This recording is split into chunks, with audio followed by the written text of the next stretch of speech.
Good evening, gentlemen. Welcome back to the old computer shack. My name is Lee, and this is a beige machine, which is hopefully more interesting than it looks, but we shall get into that in a moment.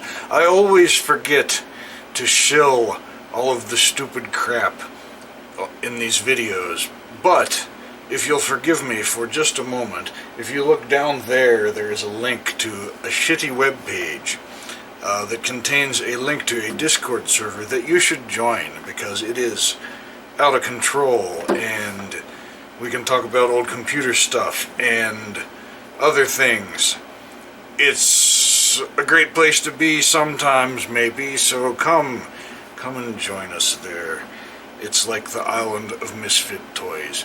Also, being the filthy capitalist that I am, anything worth doing is worth letting people pay you for if they want to. So you can also find a link to Subscribestar down there if you want to throw a couple of bucks my way so that I can afford all of the hookers and blow that it takes to make these videos. Alright, with the shilling out of the way, let's look at this. What is it, though, you ask? What is it? Well, I tried to record the front with the phone cam streaming thing, but it was fucked up, so we'll just have to set it up like this and look at it. This is a boring beige box, yes. It is actually a Heathkit 286 computer, a Heathkit H-40 to be exact, according to the label on the back. I do not have any Heathkit catalogs new enough to have this machine listed in it, but as far as I could tell from the pictures, this is the Heath version of the Zenith Z-286LP, and that's all I know. I haven't opened this up yet. I just took it out of the box, so let's look at it together. And I'm just damn glad that the badge didn't come up missing. It fell off of the computer in shipping, and, well, that would have made me very sad inside. Because the badge is like 3/4 of the value of the machine, I suppose. So, it doesn't appear to have any screws in it. Nonetheless, it did not fall apart during shipping, so let's shake it really hard and see what happens. Well, that's not coming apart. Does it have a screw? It has one screw in it. One little screw. Now I must find my screwdriver. Hang on a minute. It was, of course, on the bench the whole time. I'm just an idiot. So, maybe we ought to turn this around and look at the pretty stickers on the back. All of the pretty Heathkit stickers before we rip it open and look inside. Here we are. I shall tilt it, hopefully, so that the glare is less. Heath Computer Systems Model H-40. Series number 1117 1988.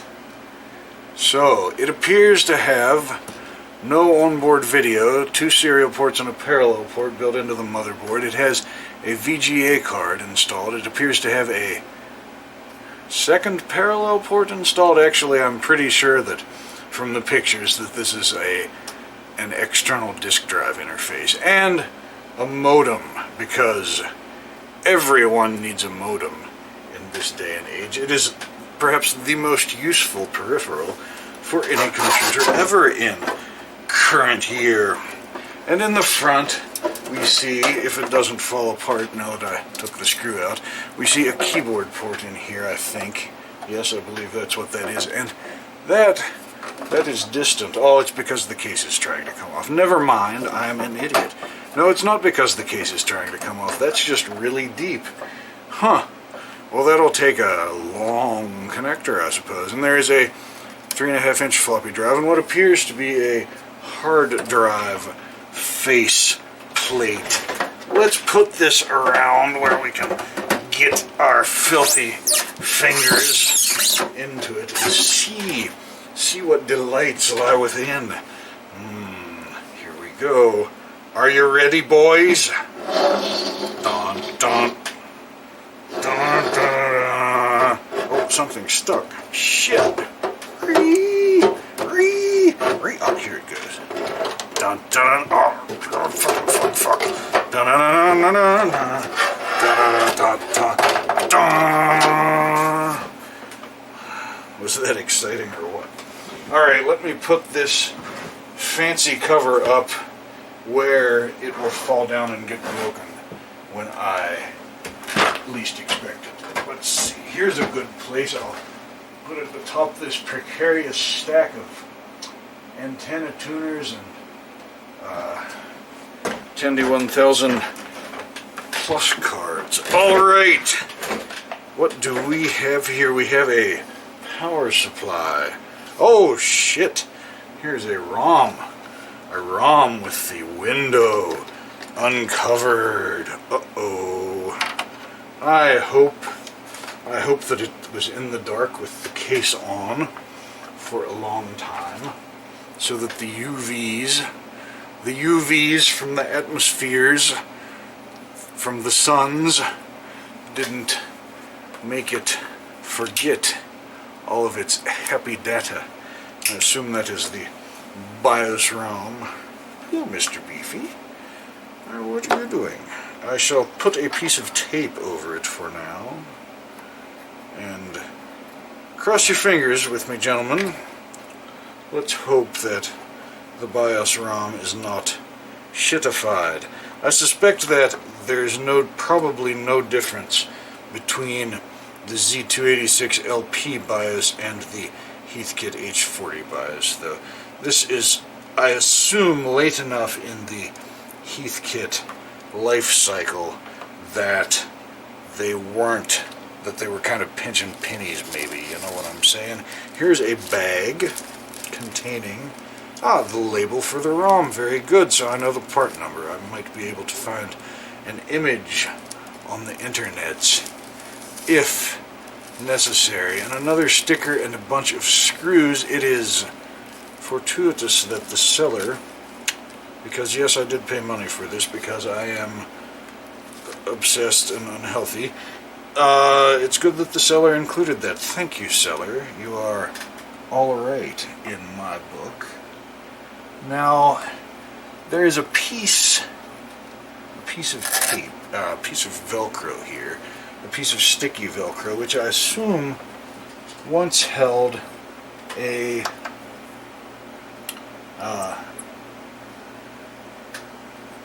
battery, which presumably plugs into this header right here, but the battery is fortunately missing. In the pictures that I was looking at of the Z-286LP, it was one of those rectangular plastic enclosed, like AA sized doohickeys, though, so I'm not saying that they don't leak, but I haven't seen one leak myself. So take that with copious quantities of salt grains, if you will.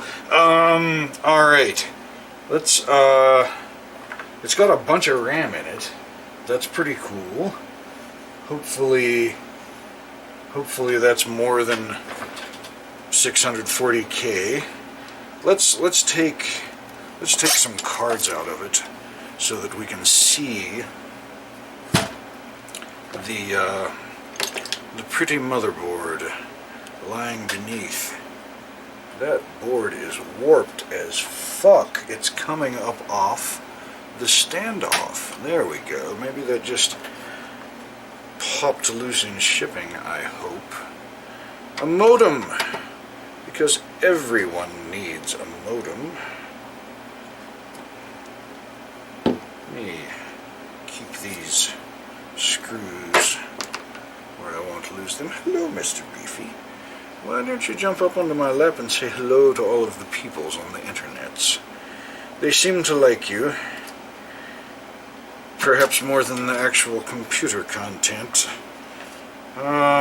C'est la vie. Oh, hello, Mr. Fluffles. You are fat. You are getting very fat. Well, those... Look at these ICs on this modem. I have never seen such a strange thing before. Look at these. They've got legs of different lengths, and they plug into these weird sockets. That is very bizarre. Look at that. Huh. It's an Everex modem, copyright 86.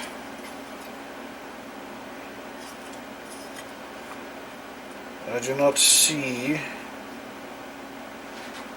anything about what speed it might be, but it doesn't matter because it's junk. Yes! Oh, wrong way. One moment, please. I feel the need to refresh myself. Mr.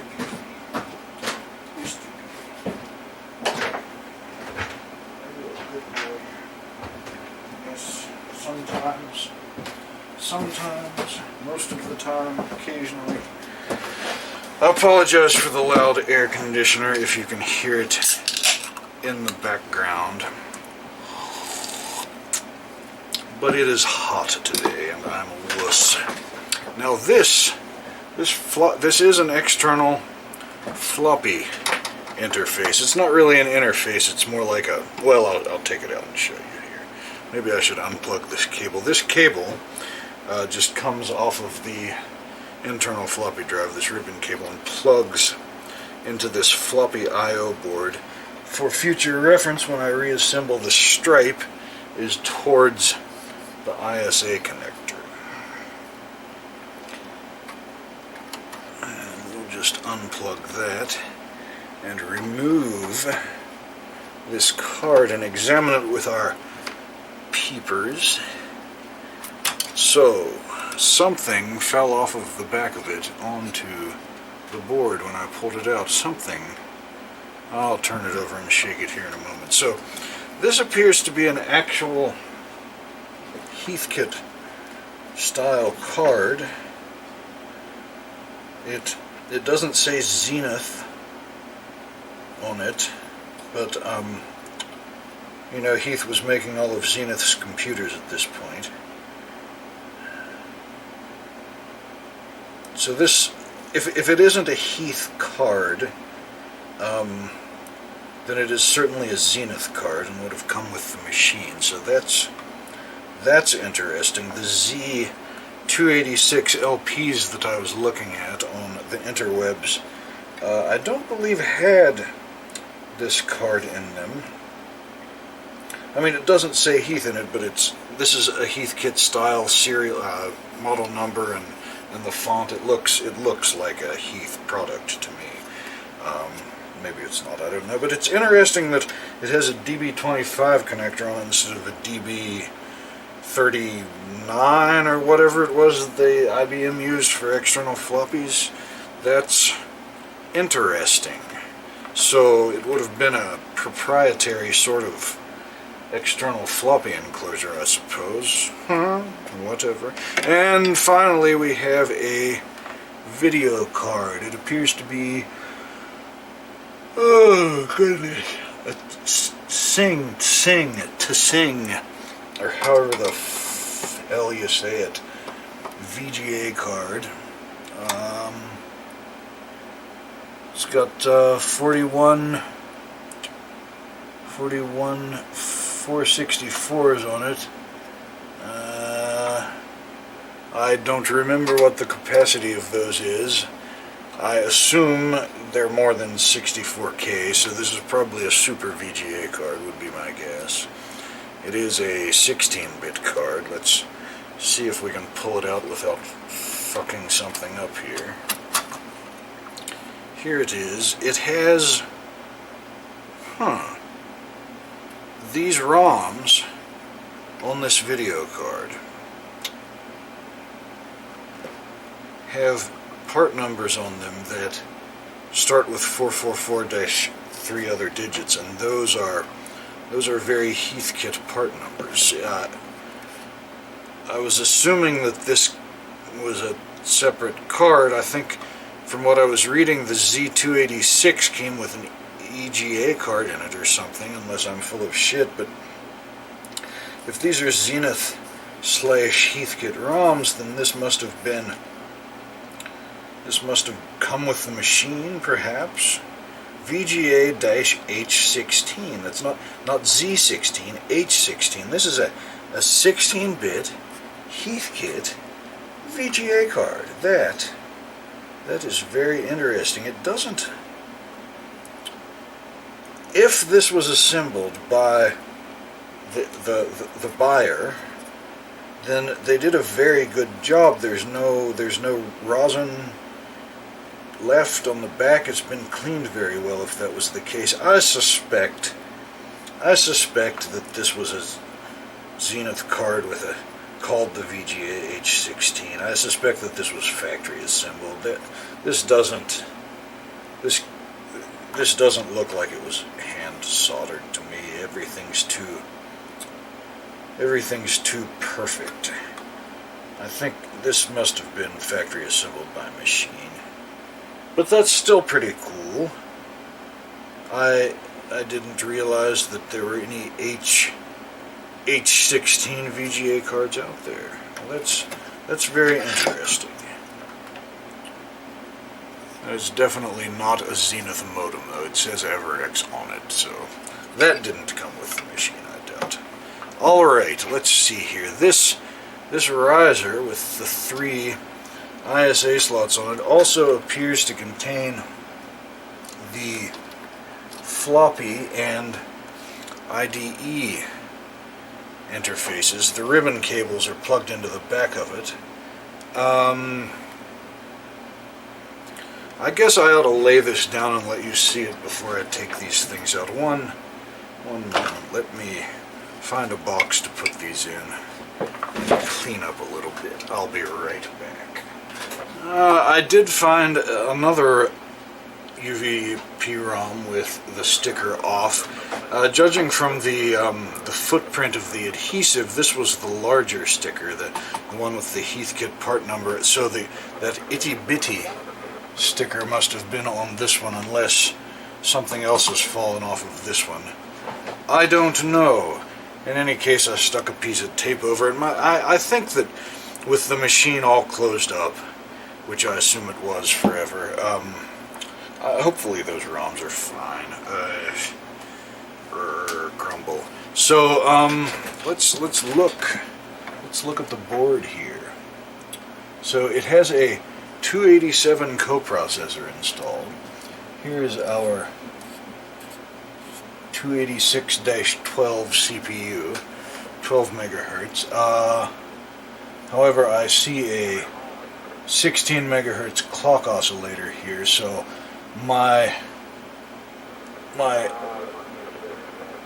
let me turn my radio down here. Hang on, sorry. My supposition is that's probably divided by 2, and it's probably an 8 megahertz 286, which is a little disappointing. Why would they have put a 12 megahertz CPU in an 8 megahertz machine, though?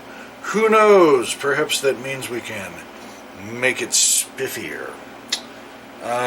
Zymos Poach, 82C230, 82C331. This must be the 286 chipset. I've never heard of them. Whatever.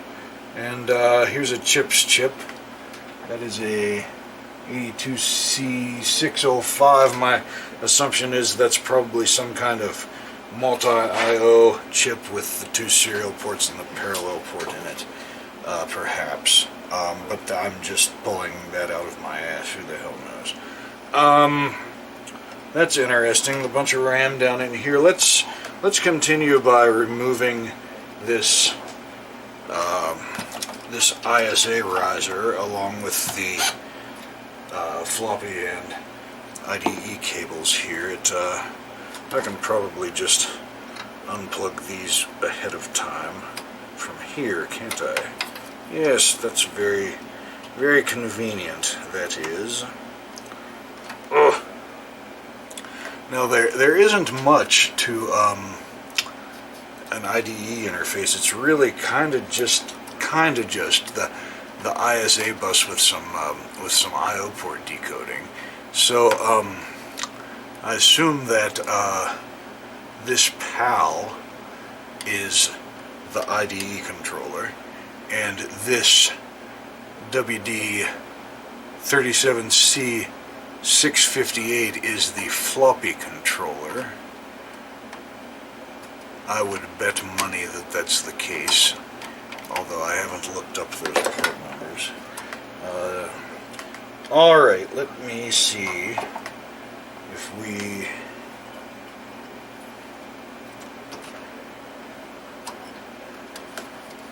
Let's see what happens when we take this screw out. We must be very careful not to break anything.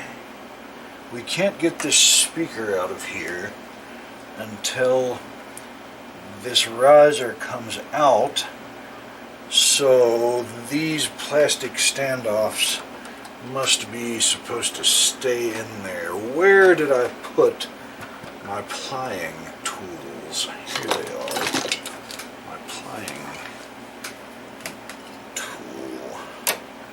Well, there is a tool behind the camera, that's for sure. Let's see here. It still seems tight. There is another screw right here where I couldn't see it because I was trying not to get my big fat greasy head under the camera and gross you guys out.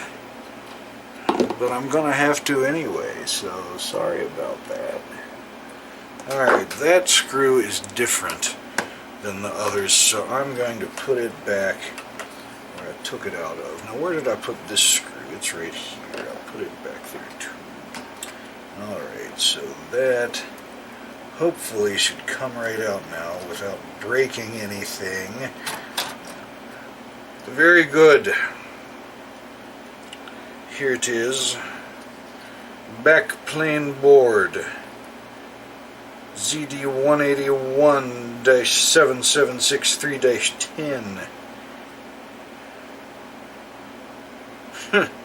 Neato. There are spaces for 2 crystals.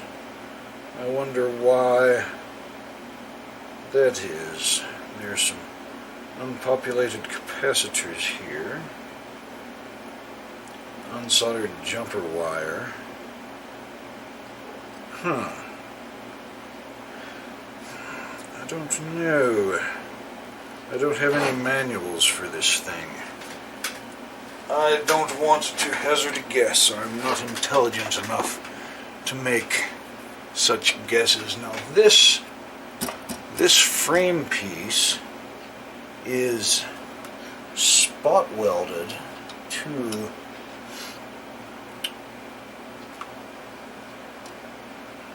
the case. That doesn't come out. Interesting. These 2 screws are just holding this piece of spring steel that grabs the bottom of the ISA brackets there. Those screws don't actually hold anything other than that in, so I'm not going to bother to remove them.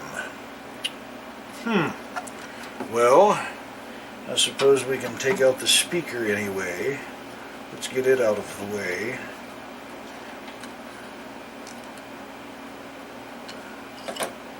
Oh yes, we were going to put these funny screws back where they came from, so I don't have to head scratch about how to put it back together here after a while. Let's just thread those in here where we're not going to lose them.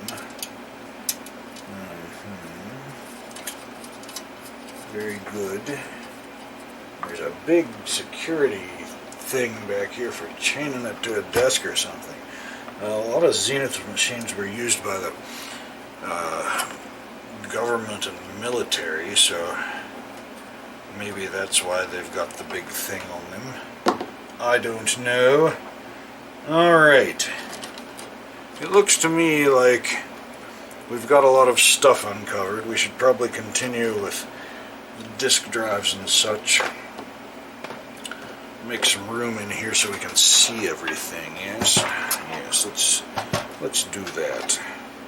This speaker has wires on it that go to a connector.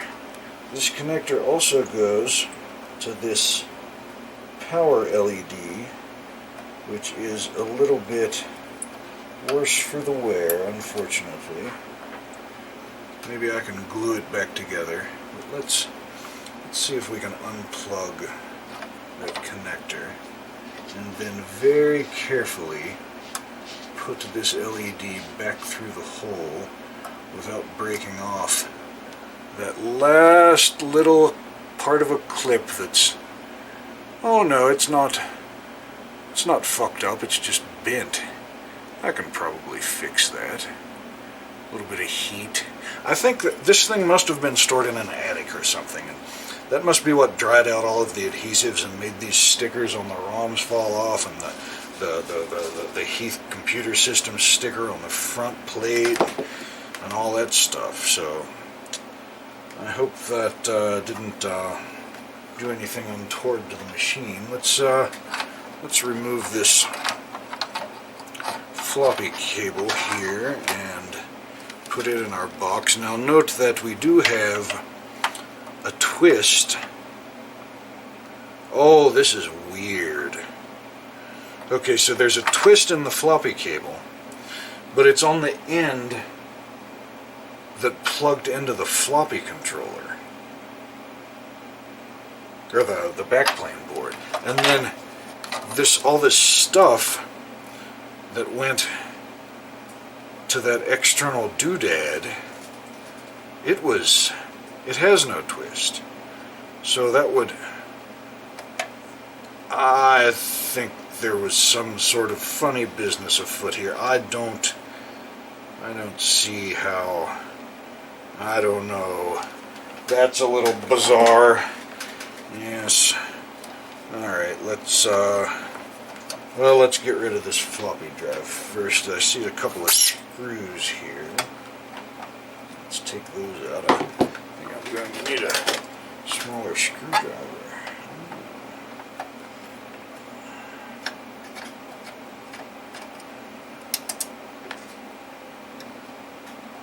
I'm sure that this is boring as hell, and I apologize for that, but these, I've never even heard of a Heathkit version of this machine, so I'm anxious to document it. So there you go. Alright, let's see what variety of floppy drive we have here. Now it's got a rail on one side but not the other.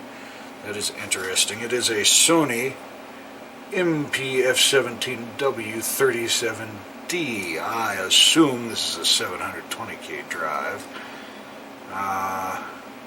It would most certainly about have to be. I don't see any jumpers to change this away from being DS1. So whatever, but that's interesting. Good and yellow. It looks like a regular 3.5-inch disk drive. There's nothing very special about this, I don't think. Although being a 286, it could be a high density floppy drive. Didn't the Commodore PC3, was that the 286, PC30, something like that? A buddy of mine in high school had one. I'm pretty sure it had a high density floppy drive, 3.5-inch floppy drive in it. But it might have been one of those like super turbo fancy later 286s, I don't know. Alright, so to get this hard drive out, it looks like we take these screws out of the front. That's interesting. Or maybe this is just a cover plate thing, I don't know. But I most certainly don't want to try to power the thing up with the hard drive installed. if it still works, I want to use it minimally until I have it backed up, because I suspect it'll crash soon. So that's all that is an LED that bolts on there. Alright, interesting. Now that is one of those tall boys. That's maybe a... Well, I think I used to have one of these a long time ago, and it was a piece of shit. Maybe not the exact same drive, but the same model of drive. Now, how does this... Oh, it was supposed to have screws in it, but it does not. Well, I suspect that there's probably a pretty good chance that this thing's dead then, if it's been bouncing about in there. Although it does feel... I don't know. It feels like it might have been cushioned a little by these plastic rails and stuff. I think we're going to have to... Well, no. I'm going to have to pull at least the power off of it. It's over here on this side. Come hither, ye. There we go. Now we should be able to very carefully remove it.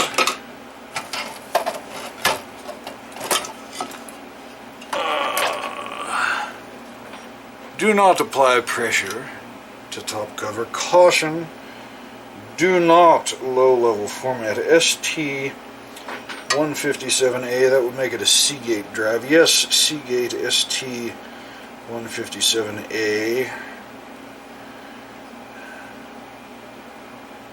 I don't care to hazard a guess on what the capacity might be. Probably somewhere in the neighborhood of 20 or 40 megabytes, I don't know. The LED front panel thing here has the red wire towards the outside, so I'm going to unplug that so it's not pulling on stuff. We just go ahead and unplug the IDE cable. I assume that's IDE and not some kind of funny RLL. Yeah, that's definitely IDE. Mr. Beefy, what do you have a hold of? Where did you find that screwdriver, Mr. Beefy? Huh. That's been lost for months. Thank you, Mr. Beefy. You're a good boy. Unless you're the one that stole it to begin with. Let's take that cable off of there.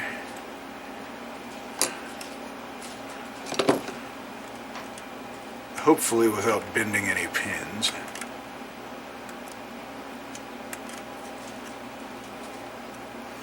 Easier said than done sometimes. There we go. Yeah, let's, be nice if that works. I bet it doesn't, but it would be nice if it does. I'm going to set this somewhere else other than in the box. I don't want it to get thrown around. Let's just put it right here. Being careful not to apply pressure to that top cover by setting anything on it. Since it said not to. You know what? I'm going to knock that off if I put that there. Let's not do that. That would be silly. Let's put it over here on top of the Apple II. There we go. Okay. Now, we got a bunch of screws. Let's put them somewhere that we'll lose them. Alright. So we can see a lot better now. We got a bunch of memory. We've got a distinctly not AT style power connector coming from the power supply. It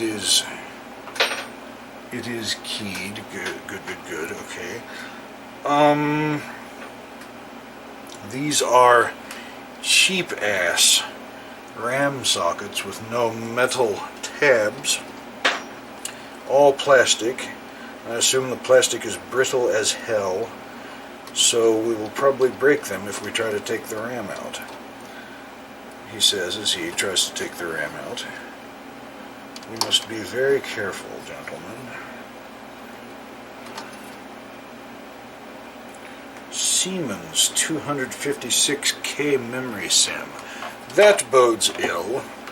So, let's see. This 286, it's going to have a 16-bit bus, so maybe that doesn't bode ill. So these don't have to be installed in pairs. So this, if these are all 256K, then that would be 1 megabyte, and then these bigger ones over here. So it may actually have a significant amount of memory in it. I mean, for a 286. I'm going to take these out, all of them, against my better judgment, because I want to see them all. Nope. Some of them are probably bad anyway. They'll have to come out when we're testing. Oh, I hate these kind of RAM sockets. They make me so nervous that I'm going to break something. Oh, Zenith / Heath. Why did you have to cheap out on these? Not cool.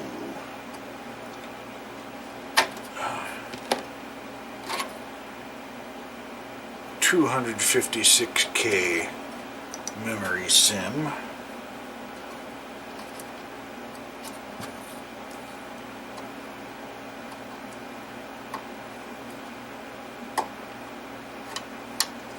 Oh, it's not back.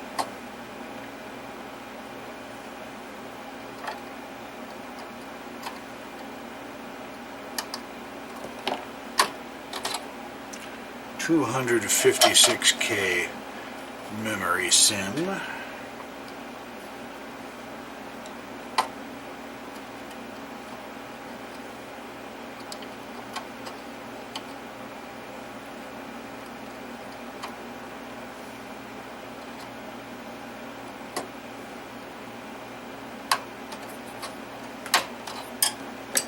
Well, we haven't broken any of them yet. Famous last words.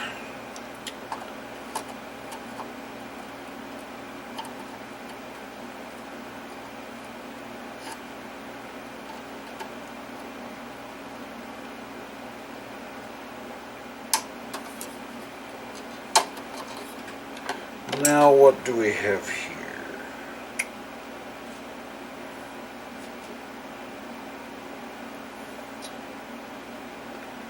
I don't know. 1, 2, 3, 4, 5, 6, 7, 8, 9. Parity RAM. Fascinating. This says 4C 1024. I assume that means it's a 1024-bit by 1 RAM. So that would make these 1 megabyte parity sims, I think. I, of course, as always, may be full of shit. Oh, come off, you dirty rascal. I'll break the very last one. You watch. I'll break the very last one. That is, of course, the same sim. So that would be interesting if that's 3 megabytes, perhaps, if I'm not full of shit. Very good. I don't know if those would have to be... I'll bet these are 8-bit. Yeah, if these are 8-bit sims, then they will have to be installed in pairs. Yeah, that's right, because in 32-bit machines that take 30-pin RAM, you have to install them in 4s. So on a 16-bit machine, yeah, I bet they do have to be in pairs. Okay. Right. So here's a little riser board that just has the keyboard port on it. And it appears to have some itty-bitty inductors on it. Presumably those are to block transient voltages from entering the machine. They're like when you put ferrite beads on your cables to reduce RFI and shit. I assume. I'm just pulling that out of my ass as well. Now, considering that this machine appears to have been stored in a very hot environment, I'm going to go out on a limb and assume See, oh look, here's another thing that fell off of something. Ah, another ROM label. Very good. I shall put that in the bag with the others. What was I talking about? Yes. So, I'm going to go out on a limb and assume that since this thing seems to have been stored in a very hot place, that all of the electrolytic capacitors are probably shitty. And you know what I always say about people that prematurely start shotgunning electrolytic capacitors. I really don't want to screw around taking this power supply apart. Normally I'd just test it without it plugged into the motherboard and put like some load resistors on it and test it, you know, and make sure the voltages were alright and then just use it until something blew up and then fix it. But I don't know, man. If it was in a really hot place, it probably just needs capacitors. Maybe I ought to violate my own rules/opinion and go ahead and do those. I don't know. I ought to at least take the reefa capacitors out of it, if nothing else, because they'll probably blow up anyway if it's been in a hot place, and Mr. Beefy gets upset at that smell. So, yeah, shit, hell with it. Let's take the power supply out and look at it. Ugh, that's the least interesting part. But I guess we better do it right if we're gonna do it. I really kind of just want to put some RAM in and power it up, though. I shouldn't. I really shouldn't. Why court disaster? So, one thought that I had, it's a 286 in a PLCC socket, and the 386 SLC is, I think, it's not pin compatible with the 286, but it has a 286 bus on it, or the 386 SX. I'm sorry, I misspoke. So they used to make 386s that plugged into the 286 PLCC sockets like that, and I mean they wouldn't run any faster, but they'd give you a 386 so you could run protected mode software. Albeit the external bus was still only 16 bits, but that's, you know, the 386 SX's shtick. And there was also the 486 SLC, that's where the SLC came from, which was pin compatible with the 386 SX. So I don't know what all would be involved with it, but it might be interesting to try to put a 386 SX or a 486 SLC in this thing. I do have a 486 SLC laptop that is broken that I might be able to harvest the CPU out of, which would make me a little sad because it is a DEC laptop, which makes it kind of cool, but I'm never going to fix this stupid thing, and it probably can't be fixed. I assume that the clock battery leaked all over shit in there, and it'll just be done for, but I haven't taken it apart to look. Maybe I ought to do that before I'll have to take it apart if I'm planning on salvaging the CPU anyway, so we can look at it then maybe if we get around to it. But you know how I am. The most unreliable man that has ever been.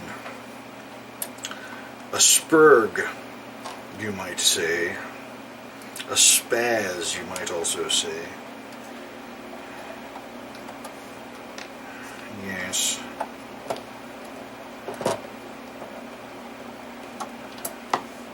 Alright, let's put these where we want to knock them off the table.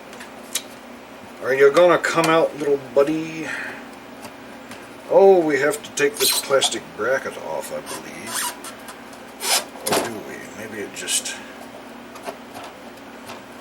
This is interesting. Oh! There are screws in the front that I couldn't see.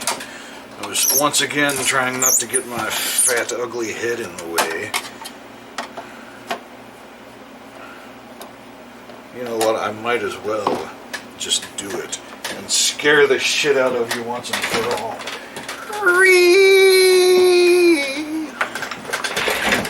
Okay, with that out of the way, let's do this.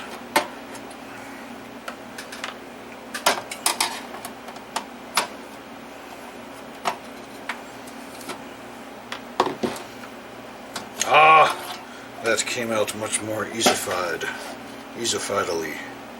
Alright, we have many interesting things floating around down here. Stuff. Remnants of stuff. Let's see here. Where are my tweezlifiers? What is it? It is the remnants of some sort of sticker with a part number on it.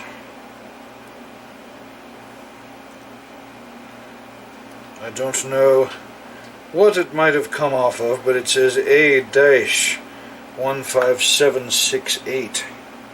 Here's another piece right here. A-15433. There is a broken threaded thing, a screw with the head broken off of it perhaps. Maybe that was a case screw that twisted off and then vibrated out. To the trash with you, and some styrofoam bits. Delicious. Alright. Oh, looky here. Hang on, let me put these stickers and things in the bag.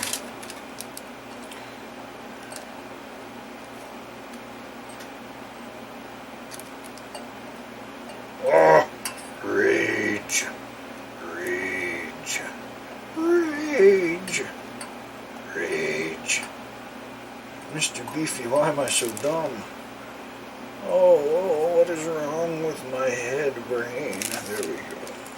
You know what I forgot about. I forgot all about my tasty beverage. How untoward of me. What time is it now? 8:30. Well, let's see. Let's look at this motherboard a little bit. We've got 1, 2, 3, 4, 6, 7, 8, 9, 10, 11, 12, like a dozen maybe. Small electrolytic capacitors. I assume those are all on the power rails. Oh, yes, and these. Look at these tasty boys right here. The orange, the lovely orange of tantalum capacitors. If those explode, we'll have a stink. I don't believe I have any tantalums to replace them with, so I'll just wait for them to explode and then replace them. Although if they're shorted, I could replace them with electrolytic capacitors. It will be fine. And here's a big green boy of some sort. I assume that's some kind of polyester capacitor. It probably doesn't need messed with. I assume it's some kind of polyester capacitor. I guess if it blows up, it blows up. Hello, Mr. Beefy. Would you like to say hello to the people on the camera? Oh, you are such a good boy.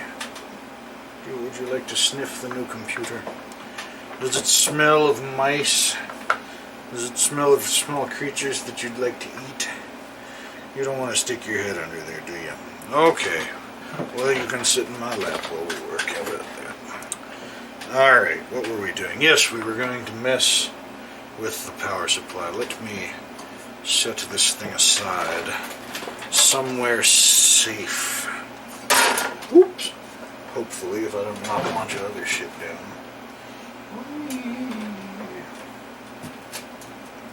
Okay. Oh, see you later, Mr. Beefy. Now he wants to check it out since it's down on the ground. Well, here's a power supply. It has some screws. It has a screw. 2 screws maybe. Oh, this will void our warranty, I'm sure. Oh, that one's coming out tough. Tough. Now will it open? No. There's one right here next to this power switch. I bet it has to come out too. That is a self-tapping screw. Oh, so was the other one actually. Never mind. Ah, there we go. Glorious day. That is a big chunk of plastic. Alright. Oh, here's another big chunk of plastic. Is there any difference between them? Yes, there is. The one with the hole goes on the bottom. I wonder what the purpose of that hole is. It allows us to get to a little thing under there. Ah, it allows us to adjust a pot from, not from outside the thing. I don't know what the purpose of that is. Hey, look, another little thing. Sticker thing. Okay, well, those are, aside other than the hole, identical. Alright, let's set you back here. What do we have here? We have 2 boards. 1, 2. Facing each other, we have some big capacitors. We have rust. We have very dried up rosin. Well, let us disassemble it and clean up these boards, perhaps. Right, Mr. Beefy, come on back up here, bud. You can say hello to the internet people. No user serviceable parts inside, they said. Don't open it, it will kill you, they said. What did we do? We opened it anyway. Because we didn't give a fuck. Oh, here's another piece of stuff. All of those must have fallen out of the power supply. Are you going to help me sort out all of the screws, Mr. Beefy? Is that what you're planning on doing here? Are you a good boy? I believe so. I believe so. What are you doing? What are you doing? You know you're not supposed to be on the bench. You know you're not supposed to be on the bench, mister. Let's see. Connectors. No. Lap cats are to be in the lap, not on the bench. Screw you, says Mr. Beefy, and takes off. Alright. I would assume that they would have made this so that you could get to all the connectors to take the boards out without screwing around too much, but it certainly feels like there's something else in here keeping me from removing this board. Ah, it is attached to the power switch. I just need to lift this enough for it to come free of this bracket. Ah, it's, there we go. It's hitting on the capacitors there. Because they were so hot. That's right. Oh, I see how this is supposed to work. They made this so you take it apart and fold the boards out. Maybe. Not really. No, not really. I'm just full of shit. I guess I probably ought to remove these wires before I break something. Maybe I'll break something trying to remove them, but I don't see how you remove these before taking the board loose. Do you?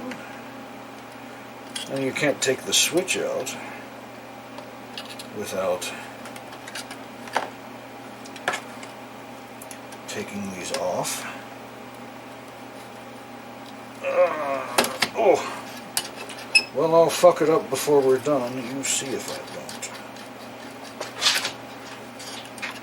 Alright, so the white wire, presumably the neutral, goes towards the outside. Why the neutral is attached to the switch is anyone's guess, perhaps for when it's switched to 240 volts or something like that. But that always makes me a little nervous when the neutral's being switched. I guess that's the way it's done, though. You can come off of there, you dirty hussy.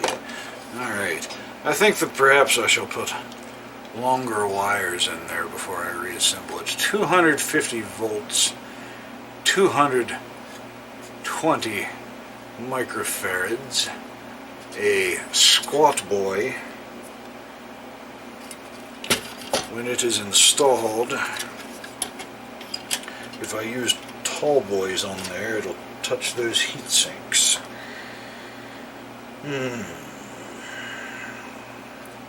Some other small electrolytic capacitors. Lots of dust, of course. I shall clean this up at some point.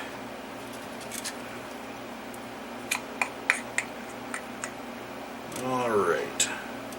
Now this one looks like this one's a little harder to get out. We're going to have to remove this strain relief bushing. These are always a pain in the ass. I do not like them. They make me angry inside instead of just sad inside. I may not have an appropriate plier for this on hand. I may have to go out to the truck and get something big and full of rage to smash it out of there with.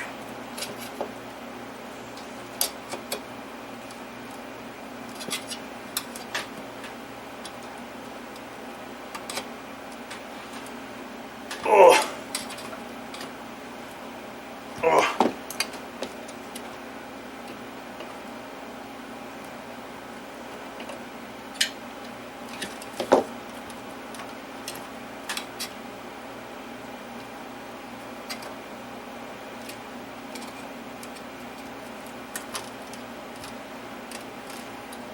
Maybe you're supposed to turn this to one of these slots and then pry on it with a screwdriver.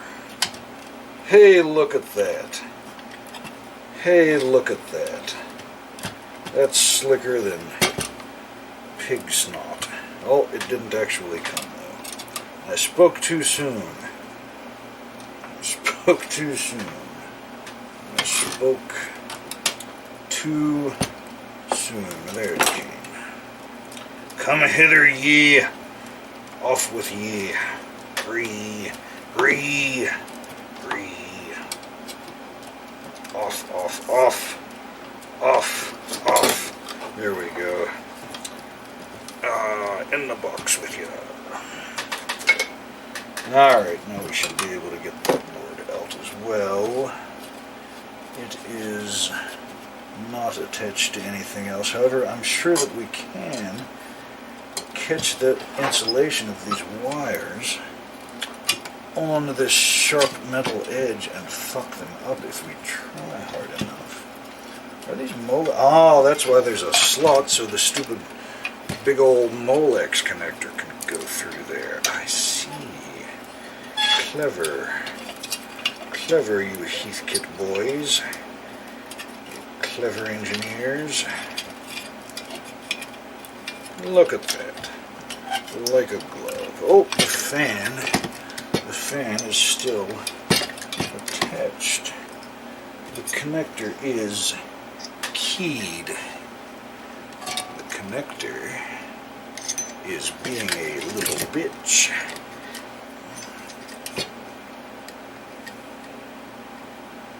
Ah, because I'm being a little bitch. There we go. That was better. Oh, another thingamajig. Alright. I'm sure that 12-volt fan is probably noisier than fuck, but old computers are supposed to be noisy. I'm not going to replace it. Hee. Look at this, gentlemen. Look at this, gentlemen. Do you see what I see here? I see AC line filter capacitors that haven't exploded. Isn't that something? That transformer looks scary, but I bet it's fine. Oh, look at all of these shitty bastards here. Oh, those are gonna blow up. Look at that. Oh, those are disgusting. Look at these. Look at these pieces of utter shite here. These film capacitors. I'll bet. Those are like tiny reefa capacitors. Aren't they? Yeah, those are old ass film capacitors, aren't they? Yes, I believe they are. That is disgusting. Oh God, it's reproducing all of these little stickers. What the hell did all of those come off of?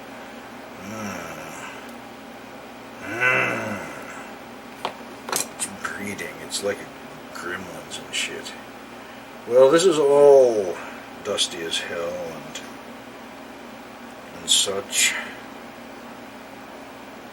Oh, I hope those film capacitors don't need replaced.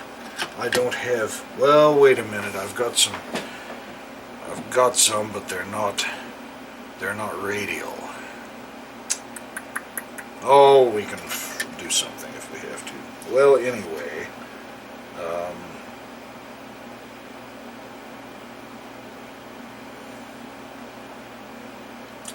I'm going to continue this later. I'll leave you on a cliffhanger, gentlemen, because I'm sure you'll appreciate that. Thank you for joining me. And next time, these might have new capacitors. If I get industrious, I'm not going to film that and subject you to the boredom of watching someone desolder capacitors and replace them, because that would be dumb. But we'll do something in a little while. Alright, bye!